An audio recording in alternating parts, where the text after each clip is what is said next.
તમારી સફળતા તમારી પરિસ્થિતિ નહીં, તમારો નિર્ણય નક્કી કરે છે. નમસ્કાર મિત્રો, આજે હું તમને એક એવો સવાલ પૂછવા માંગુ છું જે કદાચ તમારું આખું જીવન બદલી શકે છે. જો આજે તમને તમારા સપના અને તમારા ડર વચ્ચે કોઈ એક પસંદ કરવું પડે તો તમે શું પસંદ કરશો? મિત્રો, દુનિયામાં બે પ્રકારના લોકો હોય છે. પહેલો પ્રકાર જે બહાના બનાવે છે અને બીજો પ્રકાર જે ઇતિહાસ બનાવે છે. ફરક માત્ર વિચારસરણીનો હોય છે. ઘણા લોકો કહે છે કે મારી પાસે પૈસા નથી, સમય નથી, સપોર્ટ નથી, પરંતુ સાચો પ્રશ્ન એ નથી કે તમારી પાસે શું નથી. સાચો પ્રશ્ન એ છે કે તમારી પાસે જે છે તેનો તમે કેટલો ઉપયોગ કરો છો. દરરોજ સવારે જ્યારે તમે ઉઠો છો ત્યારે ભગવાન તમને 24 કલાક આપે છે. એ જ 24 કલાક એક સામાન્ય માણસને મળે છે અને એ જ 24 કલાક એક સફળ માણસને પણ મળે છે. ફરક સમયમાંથી, ફરક સમયના ઉપયોગમાં છે. મિત્રો, યાદ રાખજો, મહાન બનવા માટે મહાન શરૂઆત કરવાની જરૂર નથી, પરંતુ મહાન શરૂઆત માટે આજે પહેલું પગલું ભરવું જરૂરી છે. નિષ્ફળતા આવશે, લોકો હસશે, કેટલાક લોકો તમને રોકવાનો પ્રયત્ન પણ કરશે, પણ એક વાત ક્યારેય ભૂલતા નહીં. જ્યારે તમે તમારી મંઝિલ તરફ ચાલવાનું શરૂ કરો છો ત્યારે રસ્તામાં આવતી દરેક મુશ્કેલી તમને વધુ મજબૂત બનાવે છે. આજે મોબાઈલ દરેકના હાથમાં છે. સવાલ મોબાઈલનો નથી. સવાલ એ છે કે તમે મોબાઈલથી મનોરંજન ખરીદી રહ્યા છો કે તમારું ભવિષ્ય બનાવી રહ્યા છો.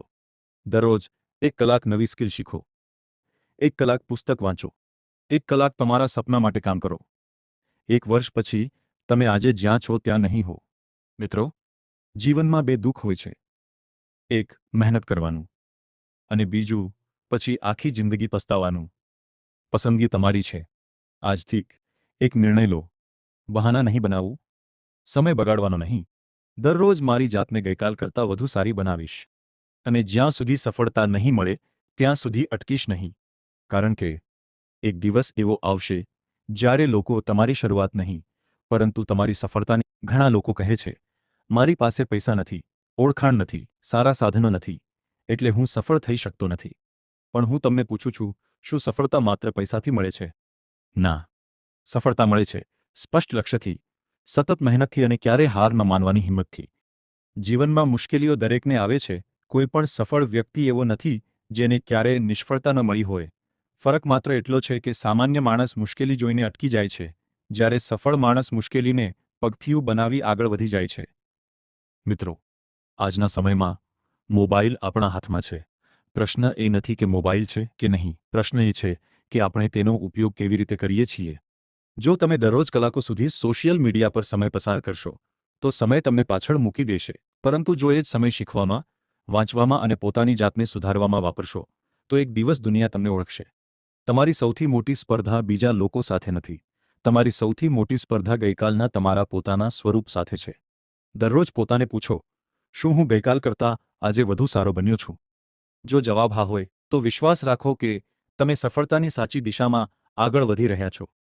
યાદ રાખજો, નિષ્ફળતા એ અંત નથી. નિષ્ફળતા એ ભગવાનનો સંદેશ છે કે હજુ વધુ તૈયાર થો. જ્યારે લોકો તમારા સપનાઓ પર હસે ત્યારે ગુસ્સો ન કરશો, શાંતિથી મહેનત કરશો, કારણ કે સમય આવે ત્યારે તમારું પરિણામ જ તમારો જવાબ આપશે. મિત્રો, આજે હું તમને એક નાનકડો સંકલ્પ લેવા વિનંતી કરું છું. આજથી બહાના નહીં બનાવું. આજથી સમયનો સદુપયોગ કરીશ. આજથી દરરોજ કંઈક નવું શીખીશ. આજથી મારા માતાપિતાનું, શિક્ષકોનું અને મારા દેશનું નામ ગૌરવથી ઊંચું રાખવા માટે મહેનત કરીશ. યાદ રાખજો, સપના જોનાર ઘણા હોય છે, પરંતુ સપનાઓને સાચા કરનાર થોડા જ હોય છે. તમે એ થોડા લોકોમાં સામેલ થશો કે નહીં, એ નિર્ણય આજથી શરૂ થતી તમારી મહેનત કરશે. જો તમને આ વાતો ગમી હોય તો આ વિડીયોને લાઇક કરો, તમારા મિત્રો સાથે શેર કરો અને આવી જ પ્રેરણાદાયક વિડીયો માટે અમારી ચેનલને સબસ્ક્રાઇબ કરવાનું ભૂલશો નહીં. ધન્યવાદ. જય હિન્દ.